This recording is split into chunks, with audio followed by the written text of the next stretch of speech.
podemos perder essa oportunidade de fazer esse debate de uma forma honesta com o restante da sociedade brasileira e do nosso Estado.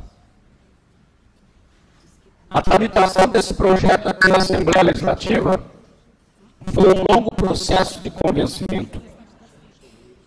E nesse processo de convencimento, junto aos outros deputados, e aqui em tempo uma saudação ao meu parceiro, sempre parceiro, a quem eu tenho a grande admiração, o deputado Pedro Teruel, e nessa discussão com os demais deputados aqui na casa, em algumas oportunidades eu ouvi coisas como, por exemplo, para que discutir isso, Amarildo? Isso não dá voto. Isso não vai te reeleger. Os povos não são unidos, eles não votam em você por conta dessa questão. Você pode, inclusive, ser mal interpretado e despertar a ira de outras pessoas, de outros segmentos. Ouvir como ouvir tantas outras coisas. Mas, para mim, apenas a constatação daquilo que eu sempre vi ao longo da minha existência. A falta de interesse de debater uma questão como se ela não existisse no nosso país. Mas como que não existe? No Brasil não tem racismo, o povo vive em harmonia constante.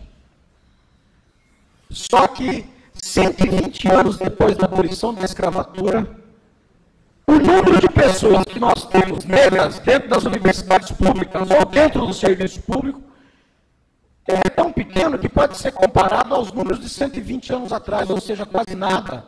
Quando nós somos hoje os negros, pelos dados do próprio IPEA, do Ministério do Planejamento, no final de 2008, passamos a ser a maioria da população brasileira.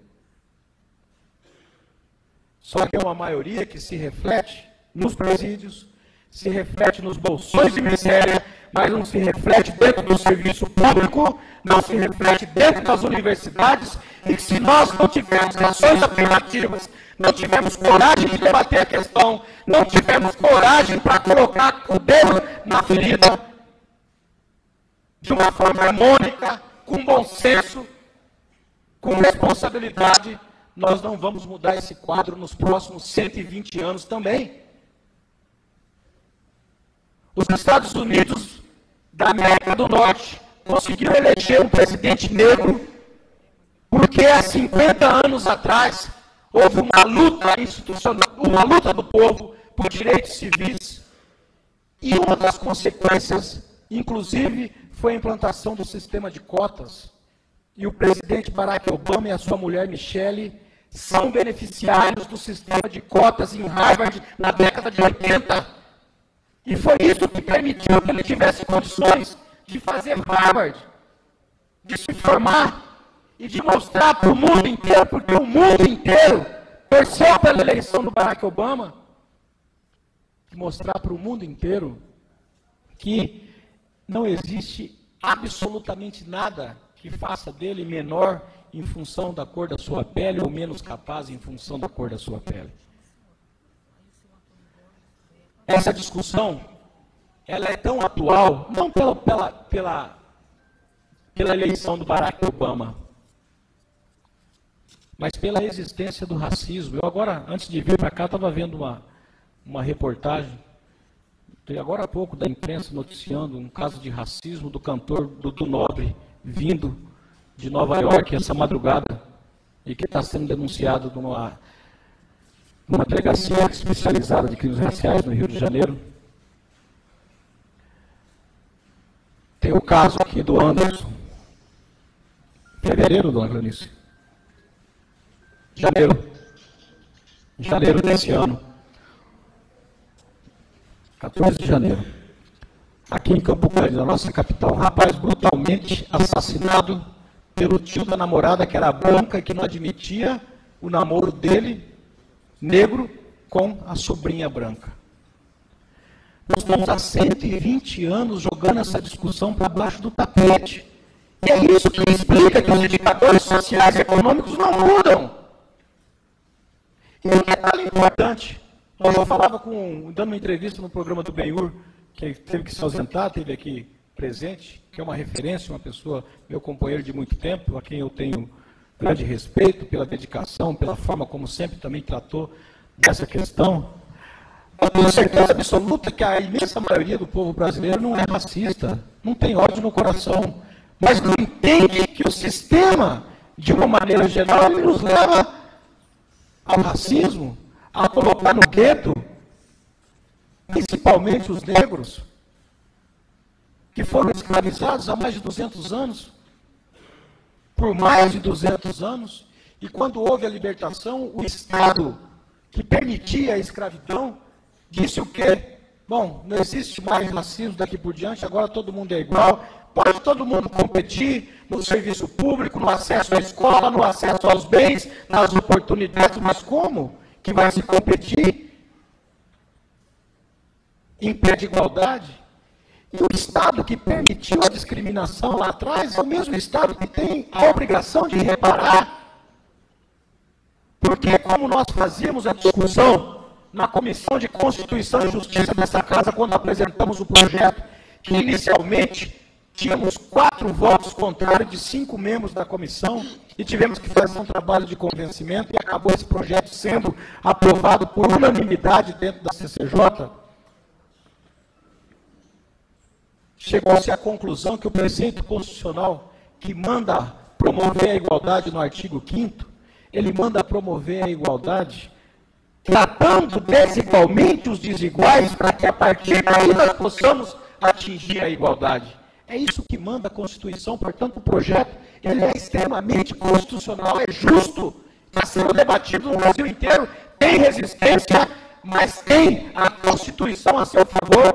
Por isso que esse projeto foi aprovado na CCJ, aqui na casa, foi aprovado na Comissão de Trabalho e Cidadania, foi aprovado na Comissão de Administração e Serviço Público, foi hoje de manhã votado em segunda, e como ele sofreu emendas, ele vai à redação final, e quinta-feira, nós devemos ter aqui na casa a aprovação final desse projeto.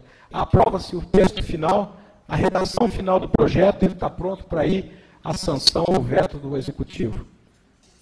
E aí eu faço um apelo, tenho conversado isso muito com a professora Raimunda, que representa o governo do Estado aqui, já conversei isso com o próprio governador, já conversei isso com os secretários de Estado, com o líder do governo nessa casa, para que o governo do Estado não tenha a insensibilidade, não seja movido por motivos que não sejam nobres para pensar em vetar esse projeto. Porque não é o deputado, é mais de 40% da população desse Estado. Porque quando apresenta um projeto como esse, estou dizendo claramente para todos nós, irmãos sumatogrossenses, primeiro que essa causa não é do negro, essa causa é do negro, é do branco, é do índio, é do amarelo, é de todos. É das pessoas de bem que querem construir um Estado mais justo, mais humano, mais solidário, que permita que as pessoas tenham acesso, inclusive, às oportunidades e à riqueza que o conjunto de todos aqueles que integram a sociedade sumatogrossense produzem. É isso que nós queremos. Que quando apresentamos um projeto como esse, nós estamos dizendo claramente que nós não vamos passar mais 120 anos esperando, sob o pretexto de que o racismo não existe, sob o pretexto de que nós precisamos distribuir melhor a renda no nosso país, nós não mudemos esses indicadores econômicos e sociais que, com certeza absoluta, não orgulham nem um pouco o país que quer ser grande, e que é grande como o Brasil é, mas que precisa ser grande não só na sua extensão territorial, no tamanho no tamanho da sua população, no tamanho da sua economia, mas tem que ser grande principalmente na condição e na qualidade de vida que tem seu povo. Onde se vive mais com justiça, onde se vive mais democraticamente em termos de oportunidade. Esse projeto tem esse objetivo. Nós temos que perseguir a democracia racial. Esse projeto não visa beneficiar, por exemplo, pessoas que não sejam aprovadas em concurso público. O que nós estamos colocando no projeto é 10%. Aliás, o projeto originalmente era 20%. fruto de negociação para